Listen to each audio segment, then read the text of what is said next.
ஏ ஆரமுள்ள நீண்ட, நேரான, திடமான, உருளை வடிவ கம்பியின் குறுக்கே சீரான மின்னோட்டம் I பாய்கிறது. கடத்தியின் அச்சிலிருந்து ஒரு குறிப்பிட்ட தொலைவில் உள்ள காந்தப்புலத்தின் மாறுபாட்டை சரியாக குறிக்கும் வரைபடம் எது கொடுத்திருக்காங்க. இதுக்கு வரைபடம் இது. ஏ ஆரம் உள்ள இந்த வட்டப்பகுதி இருக்கு. இதில் மின்னோட்டம் I போகிறத காட்டுறாங்க.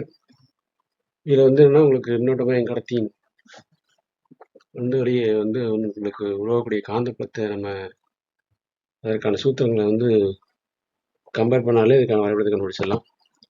இப்போ கடத்திக்குள்ளே பார்த்தோம்னா R லெஸ் தென் A. அப்போ கடத்திக்குள் மின்னோட்டம் என்னன்னா சீராக பரவி இருக்கிறதுனால மையத்தில் காந்தப்புலம் சுழியாக இருக்கும்.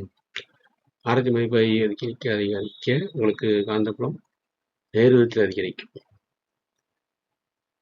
அதே மாதிரி உங்களுக்கு இதுக்கான சூத்திரம் பார்த்தா B = μ0IR / 2πa². இதுலேருந்து பார்த்தோன்னா உங்களுக்கு B டைரக்ட் போஸ்ட் ஆருங்கிறது தெரியுது. அடுத்து கடத்திக்கு வெளியே R is greater than or equal to Dனா உங்களுக்கு ஏதாவது அவசியம் டிவைஸ் பார்க்கும். கடத்திக்கு வெளியே செல்லும்போது காந்தப்புலம் தூரத்திற்கு நேர்மாறு விதத்தில் இருக்கும் அப்படிங்கிறது தெரியுது. B = μ0I / 2πr. Bக்கு R பார்க்கும்போது B இன்வெர்ஸ்லி போஸ்ட் ஆர் அப்படின்னு தெரியுது.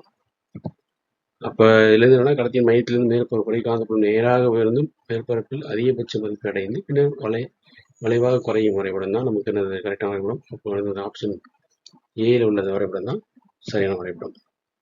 நன்றி.